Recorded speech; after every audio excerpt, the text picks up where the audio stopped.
They found a great deal to do that morning, and Mary was late in returning to the house, and was also in such a hurry to get back to her work that she quite forgot Colin until the last moment.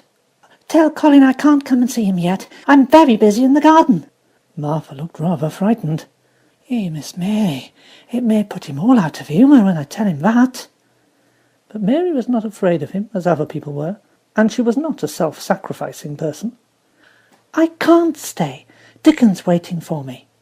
And she ran away. The afternoon was even lovelier and busier than the morning had been. Already nearly all the weeds were cleared out of the garden, and most of the rose trees had been planted or dug about.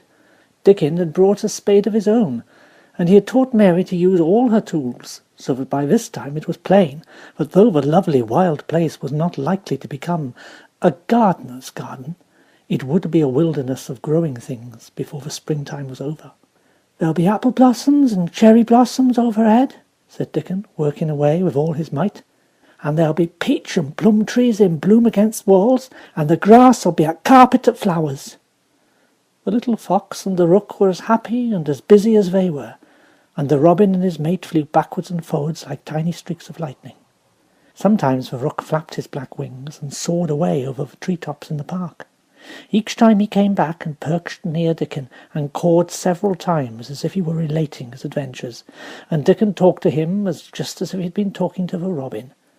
Once, when Dickon was so busy that he did not answer him at first, Soot flew to his shoulder and gently tweaked his ear with his large beak.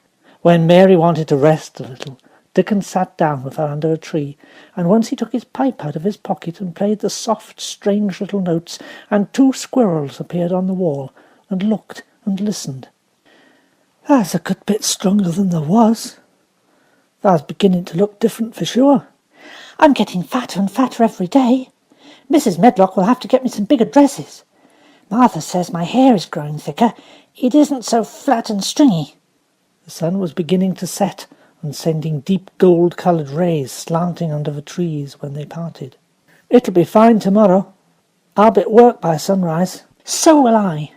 She ran back to the house as quickly as her feet would carry her. She wanted to tell Colin about Dickon's fox cub and the rook, and about what the springtime had been doing. She felt sure he'd like to hear. So it was not very pleasant when she opened the door of her room to see Martha standing waiting for her with a doleful face. "What's the matter?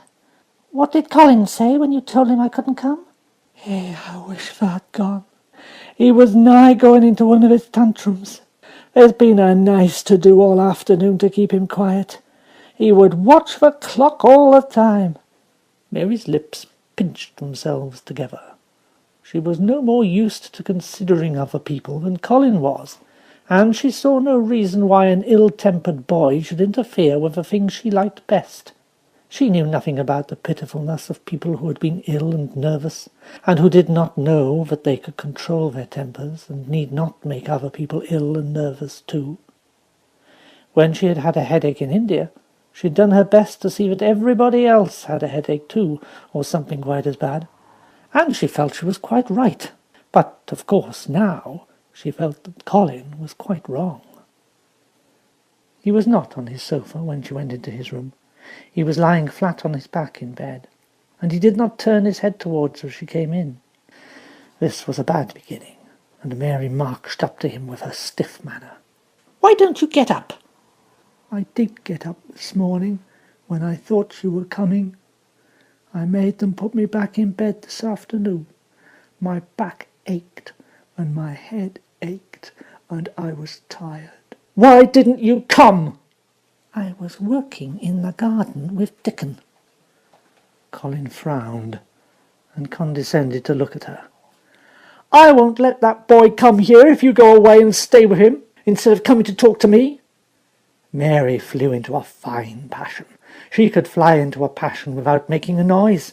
She just grew sour and obstinate and did not care what happened. "If you send Dickon away, I will never come into this room again." "You'll have to if I want you." "I won't." "I'll make you. They shall drag you in." "Shall they? Mr. Rajah, They may drag me in, but they can't make me talk when I get here. I shall sit and clench my teeth, and I shall never tell you one thing. I won't even look at you. I will stare at the floor." They were a nice, agreeable pair as they glared at each other. If they had been two little street boys, they would have sprung each other and had a rough-and-tumble fight. As it was, they did the next thing to it. "You're a selfish thing! What are you? Selfish people always say that. Anyone is selfish who doesn't do what they want. You're more selfish than I am. You're the most selfish boy I ever saw." "I am not! I'm not as selfish as your fine Dickon is. He keeps you playing in the dirt when he knows I'm all by myself. He's selfish, if you like." Mary's eyes flashed fire. "He is nicer than any other boy that ever lived. He's like an angel." It might sound rather silly to say that, but she did not care. "A nice angel! He's a common cottage boy off for more. He's better than a common Roger. He's 1,000 times better." Because she was the stronger of the two. She was beginning to get the better of him. The truth was that he had never had a fight with anyone like himself in his life, and upon the whole it was rather good for him, though neither he nor Mary knew anything about that. He turned his head on the pillow and shut his eyes, and a big tear squeezed out and ran down his cheek.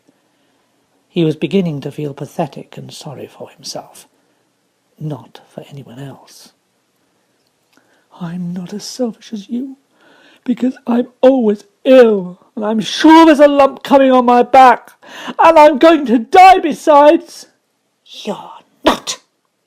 He opened his eyes quite wide with indignation. He'd never heard such a thing said before.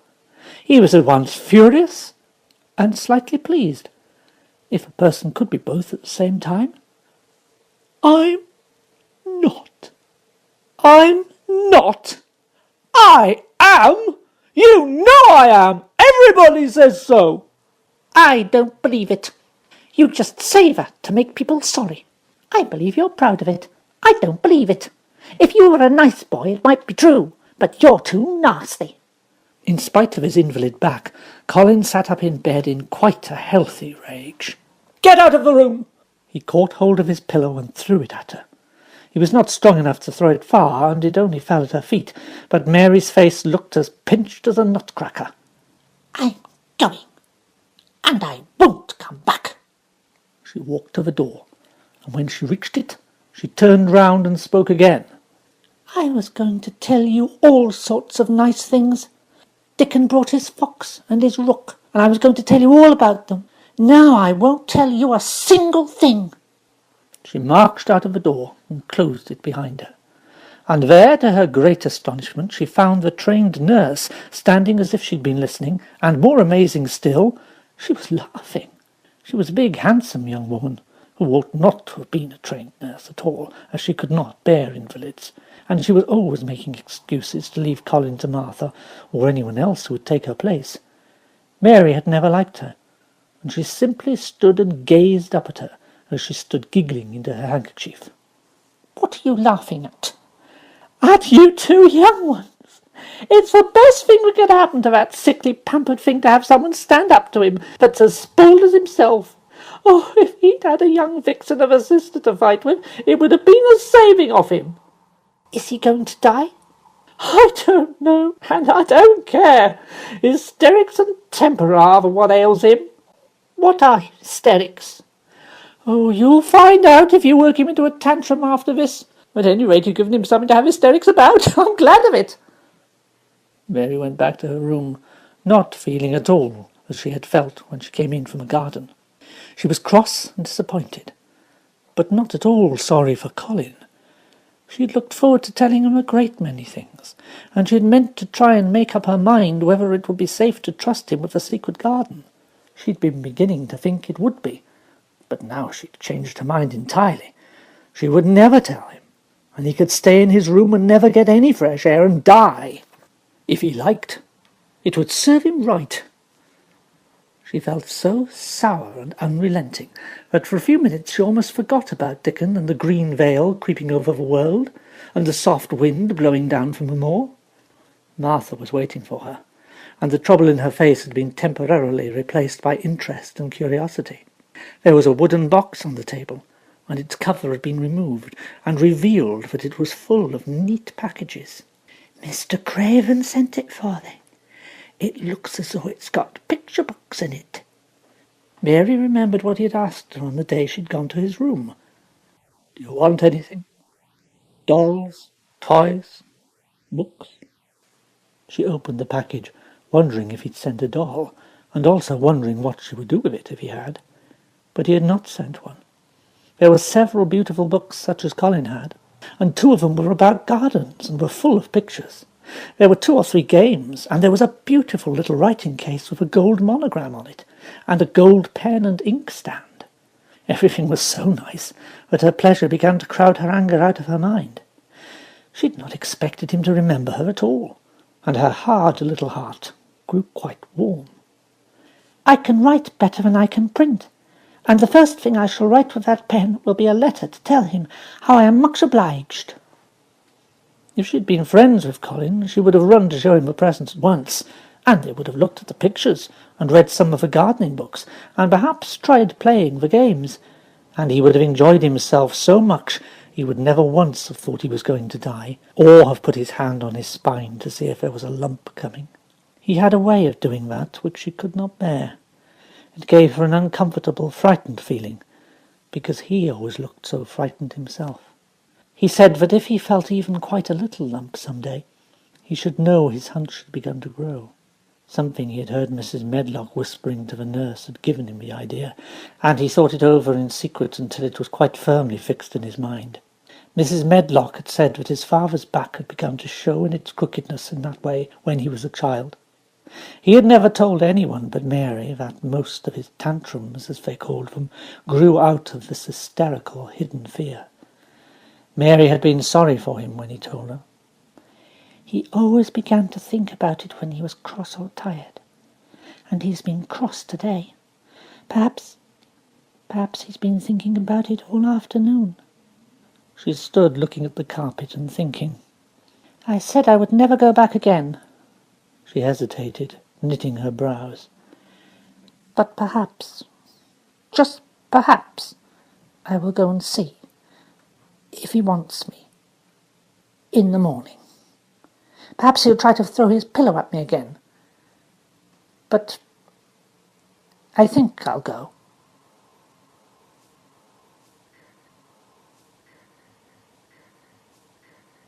She had got up very early in the morning and had worked hard in the garden, and she was tired and sleepy.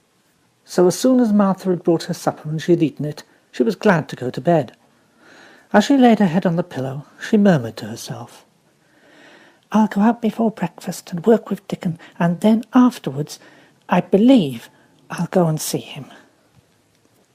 She thought it was the middle of the night when she was awakened by such dreadful sounds that she jumped out of bed in an instant. What was it? The next minute she felt quite sure she knew. Doors were opened and shut, and there were hurrying feet in the corridors, and someone was crying and screaming at the same time, screaming and crying in a horrible way. "It's Colin. He's having one of those tantrums the nurse calls hysterics.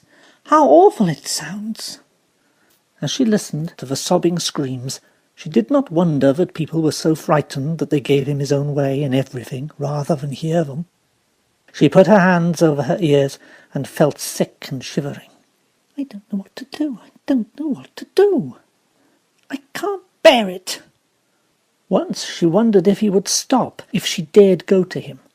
And then she remembered how he had driven her out of the room, and thought that perhaps the sight of her might make him worse. Even when she pressed her hands more tightly over her ears, she could not keep the awful sounds out. She hated them so, and was so terrified by them that suddenly they began to make her angry, and she felt as if she should like to fly into a tantrum herself and frighten him as he was frightening her. She was not used to anyone's temper but her own. She took her hands from her ears and sprang up and stamped her foot. "He ought to be stopped! Somebody ought to make him stop! Somebody ought to beat him!" Just then she heard feet almost running down the corridor, and her door opened and the nurse came in. She was not laughing now, by any means. She even looked rather pale. "He's working himself into hysterics. He'll do himself harm. No one can do anything with him. Oh, you come and try like a good child. He likes you." "He turned me out of the room this morning," said Mary, stamping her foot in excitement. The stamp rather pleased the nurse. The truth was that she'd been afraid she might find Mary crying and hiding her head under the bedclothes. "That's right. You're in the right humour. You go and scold him. Give him something new to think of. Oh, do go, child, as quick as ever you can." It was not until afterwards that Mary realised that the thing had been quite funny, as well as dreadful. That it was funny that all the grown-up people were so frightened that they came to a little girl just because they guessed she was almost as bad as Colin himself. She flew along the corridor, and the nearer she got to the screams, the higher her temper mounted. She felt quite wicked by the time she reached the door. She slapped it open with her hand and ran across the room to the four-poster bed. "You stop! You stop! I hate you! Everybody hates you! I wish everybody would run out of the house and let you scream yourself to death! You will scream yourself to death in a minute, and I wish you would!" A nice, sympathetic child could neither have thought nor said such things, but it just happened that the shock of hearing them was the best possible thing for this hysterical boy, whom no one had ever dared to restrain or contradict. He had been lying on his face, beating his pillow with his hands, and he actually almost jumped around. He turned so quickly at the sound of the furious little voice. His face looked dreadful, white and red and swollen, and he was gasping and choking. But savage little Mary did not care an atom. "If you scream another scream, I will scream too, and I can scream louder than you can, and I'll frighten you. I'll frighten you." He actually had stopped screaming, because she had startled him so. The scream which had been coming almost choked him. The tears were streaming down his face, and he shook all over. "I can't stop. I can't. "You can. Half a day ails you is hysterics and temper. Just hysterics, hysterics, hysterics." She stamped each time she said it. "I felt the lump. I felt it. I knew I should. I shall have a hunch on my back, and then I shall die." He began to writhe again, and turned on his face and sobbed and wailed, but he didn't scream. "You did not feel a lump. If you did, it was a hysterical lump. Hysterics make lumps. There's nothing the matter with your horrid back, nothing but hysterics. Turn over, let me look at it." She liked the word hysterics, and felt somehow as if it had an effect on him. He was probably like herself, and had never heard it before. "Nurse, come here. Show me his back this minute." The nurse, Mrs. Medlock, and Martha had been standing huddled together near the door, staring at her, their mouths half open. All three had gasped with fright more than once. The nurse came forward as if she were half afraid. Colin was heaving with great breathless sobs. Perhaps he won't let me," she hesitated in a low voice. Colin heard her, however, and gasped out between two sobs, Show her! She'll see then." It was a poor, thin back to look at when it was bared. Every rib could be counted, and every joint of the spine, though Mistress Mary did not count them as she bent over and examined them with a solemn, savage little face. She looked so sour and old-fashioned that the nurse turned her head aside to hide the twitching of her mouth. There was just a minute's silence, for even Colin tried to hold his breath while Mary looked up and down his spine, and down and up as intently as if she had been the great doctor from London. "There is not a single lump there. There's not a lump as big as a pin, except backbone lumps, and you can only feel them because you're so thin. I've got backbone lumps myself, and they used to stick out as much as yours do until I began to get fatter, and I'm not fat enough yet to hide them. There's not a lump as big as a pin. If you ever say there is again, I shall laugh." No one but Colin himself knew what effect those crossly spoken childish words had on him. If he had ever had anyone to talk to about his secret terrors, if he had ever dared to let himself ask questions, if he had had childish companions and had not lain on his back, in the huge closed house, breathing an atmosphere heavy with the fears of people who were most of them ignorant and tired of him. He would have found out that most of his fright and illness was created by himself. But he had lain and thought of himself and his aches and weariness for hours and days and months and years. And now that an angry, unsympathetic little girl insisted obstinately that he was not at all as he thought he was, he actually felt as if she might be speaking the truth. "I didn't know," ventured the nurse, "but he thought he had a lump on his spine. His back's weak because he won't try to sit up. I could have told him there was no lump there."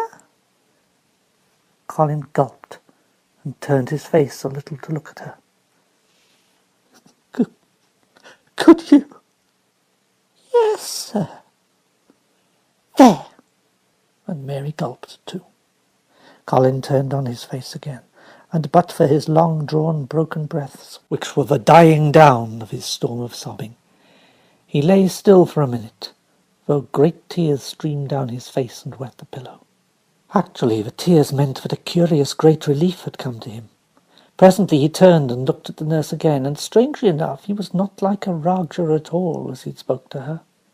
Do you think I could live to grow up?" The nurse was neither clever nor soft-hearted, but she could repeat some of the London doctor's words. "You probably will, if you do what you're told to do and not give way to your temper, and stay out a great deal in the fresh air." Colin's tantrum had passed, and he was weak and worn out with crying, and this perhaps made him feel gentle. He put out a hand towards Mary, and I am glad to say that, her own tantrum having passed, she was softened too, and met him halfway with her hand, so that it was a sort of making up. I'll go out with you, Mary. I shan't mind fresh air if we can find—" He remembered just in time to stop himself from saying, "if we can find the secret garden," and he ended, "I shall like to go out with you if Dickon will come and push my chair. I do want to see Dickon and the fox and the crow." The nurse remade the tumbled bed, and shook and straightened the pillows. Then she made Colin a cup of beef tea, and gave a cup to Mary, who really was very glad to get it after her excitement. Mrs. Medlock and Martha gladly slipped away, and after everything was neat and calm and in order, the nurse looked as if she would very much like to slip away too. She was a healthy young woman who resented being robbed of her sleep, and she yawned quite openly as she looked at Mary, who had pushed her big footstool close to the four-poster bed and was holding Colin's hand. "You must go back and get your sleep out. He'll drop off after a while if he's not too upset. Then I'll lie down myself in the next room." "Would you like me to sing that song I learned from my ayah?" Colin's hand pulled hers gently, and he turned his tired eyes on her appealingly. "Oh, yes. It's such a soft song. I shall go to sleep in a minute." "I will put him to sleep. You can go if you like." Well, if he doesn't go to sleep in half an hour, you must call me." "Very well." The nurse was out of the room in a minute, and as soon as she was gone, Colin pulled Mary's hand again. "I almost told, but I stopped myself in time. I won't talk, and I'll go to sleep. But you said you had a whole lot of nice things to tell me. Have you? Do you think you found out anything at all about the way into the secret garden?" Mary looked at his poor little tired face and swollen eyes, and her heart relented. "Yes, I think I have. If you'll go to sleep, I'll tell you tomorrow." "Oh, Mary, if I could go into it, I think I should live to grow up.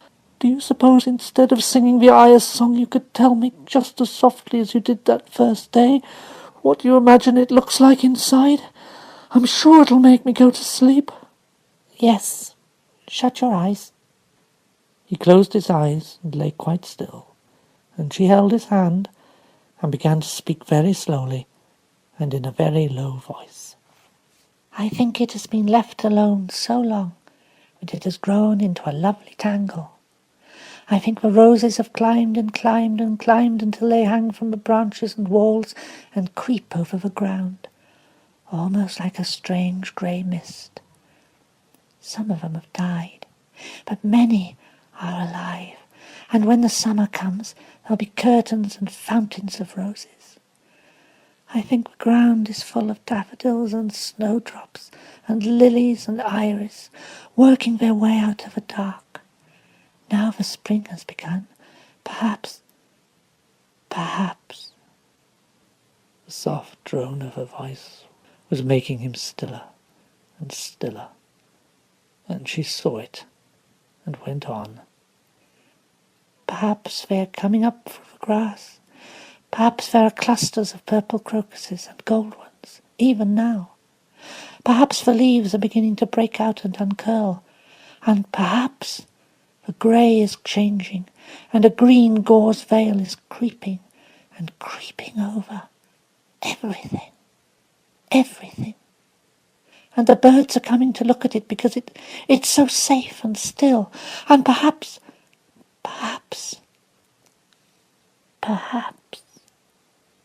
the robin has found a mate and is building a nest. And Colin was asleep.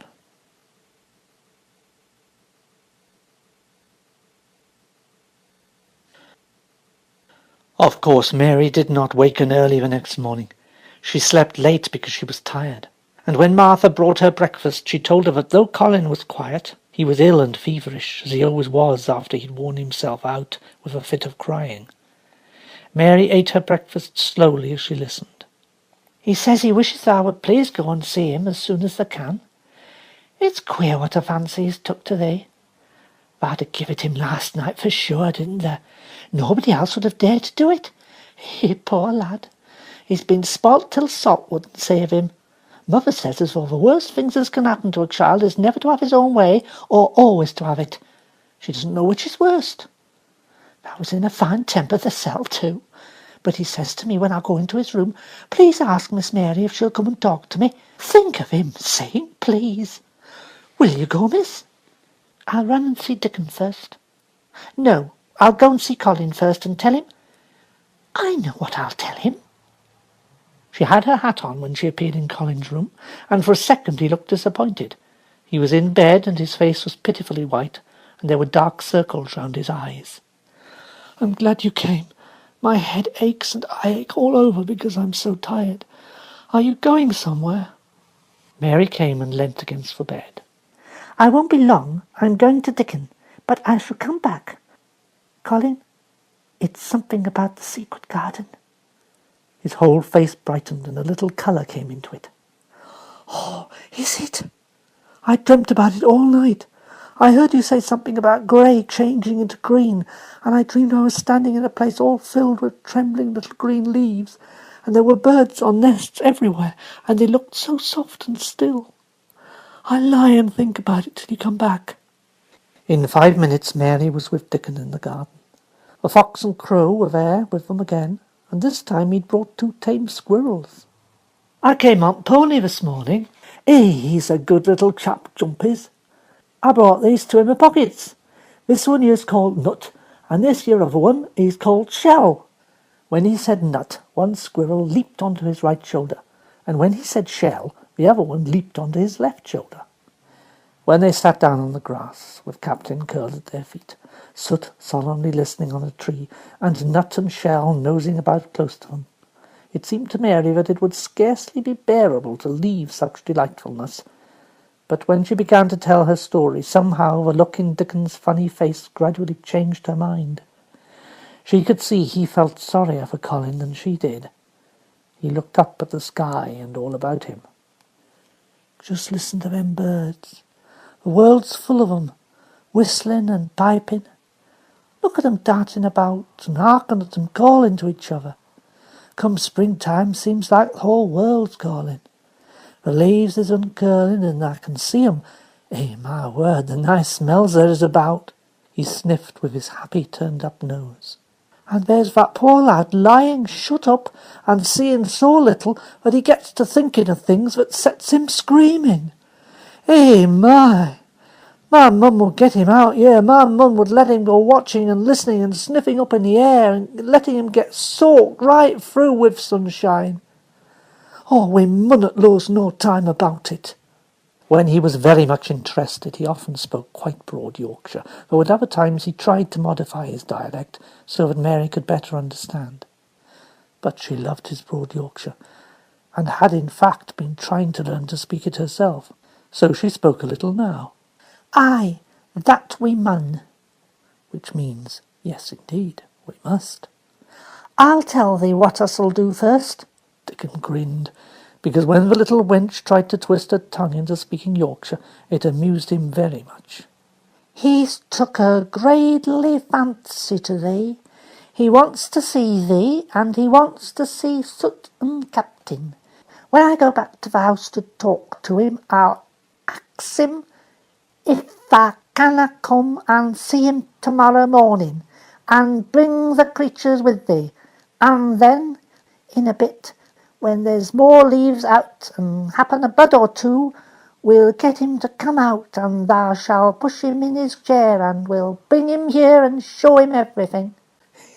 When she stopped, she was quite proud of herself. She'd never made a long speech in Yorkshire before, and she had remembered it very well.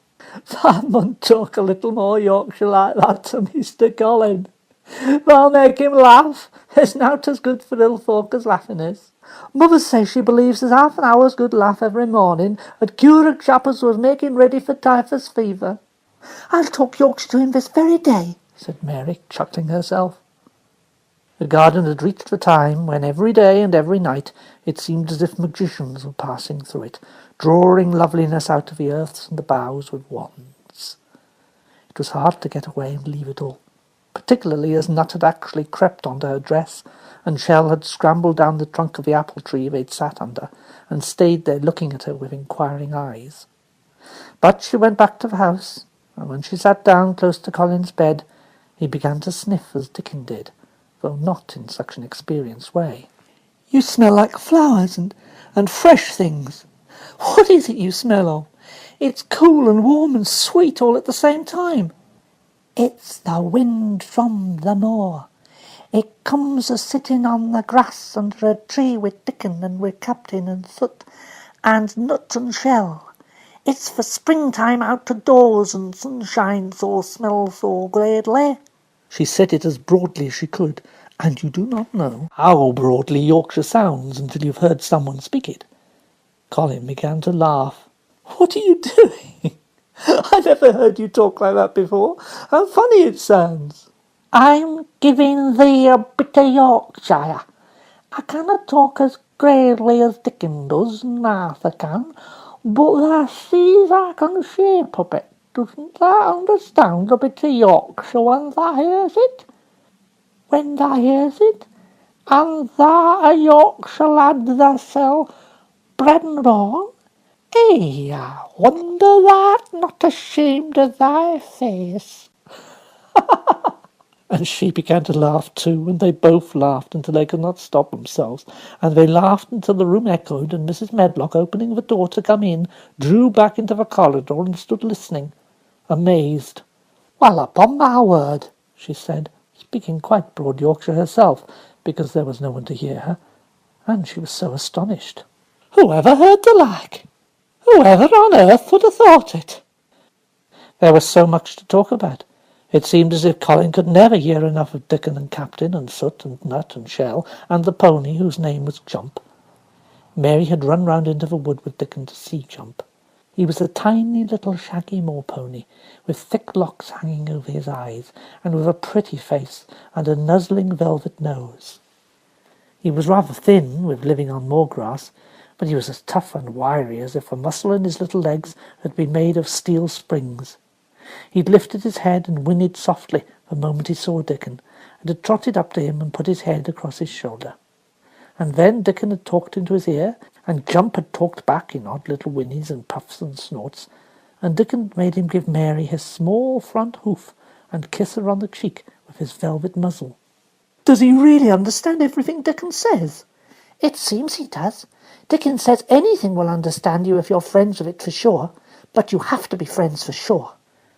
Colin lay quiet a little while, and his strange grey eyes seemed to be staring at the wall. But Mary saw he was thinking. I wish I was friends with things, but I'm not. I never had anything to be friends with, and I can't bear people. Can't you bear me? Yes, I can. It's very funny, but I even like you. Ben Weatherstaff said I was like him. He said he'd warrant we'd both got the same nasty tempers. I think you're like him too. We're all three alike, you and I and Ben Weatherstaff. He said we were neither of us much to look at, and we were as sour as we looked. But I don't feel as sour as I used to, before I knew the Robin and Dickon. Do you feel as if you hated people? Yes, I should have detested you if I'd seen you before I saw the Robin and Dickon. Colin put out his thin hand and touched her. Mary, I wish I hadn't said what I did about sending Dickon away. I hated you when you said he was like an angel, and I laughed at you, but perhaps he is. Well, it was a rather funny thing to say, because his nose does turn up, and he's got a big mouth, and his clothes have patches all over them, and he talks broad Yorkshire, but if an angel ever came to Yorkshire and lived on the moor, if there was a Yorkshire angel, I believe he'd understand the green things and know how to make them grow, and he would know how to talk to the creatures as Dickon does, and they'd know he was friends for sure. I shouldn't mind Dickon looking at me. I want to see him. I'm glad you said that, because... Quite suddenly it came into her mind that this was the minute to tell him. Colin knew something new was coming. Because what? Mary was so anxious that she got up from her stool and came to him and caught hold of both his hands. Can I trust you? I trusted Dickon because birds trusted him. Can I trust you? For sure? For sure? Her face was so solemn that he almost whispered his answer. Yes. Well, Dickon will come to see you tomorrow morning, and he'll bring his creatures with him. Oh! But that's not all. The rest is better. There is a door into the garden. I found it. It is under the ivy on the wall. If he had been a strong, healthy boy, Colin would probably have shouted, "Hooray, hooray, hooray!" But he was weak and rather hysterical. His eyes grew bigger and bigger, and he gasped for breath. Oh, Mary! Shall I see it? Shall I get into it? Shall I live to get into it? He clutched her hands and dragged her towards him. Of course you live to see it. Of course you live to get into it. Don't be silly. And she was so unhysterical and natural and childish that she brought him to his senses, and he began to laugh at himself. And a few minutes afterwards she was sitting on her stool again, telling him not what she imagined the garden looked like, but what it was really like. And Colin's aches and tiredness were forgotten, and he was listening enraptured. It sounds just as if you'd really seen it. You know I said that when you first told me. Well, Mary hesitated about 2 minutes, and then boldly spoke the truth. I had seen it, and I had been in it. I found the key and got in weeks ago. But I daren't tell you. I daren't, because I was so afraid I couldn't trust you. For sure.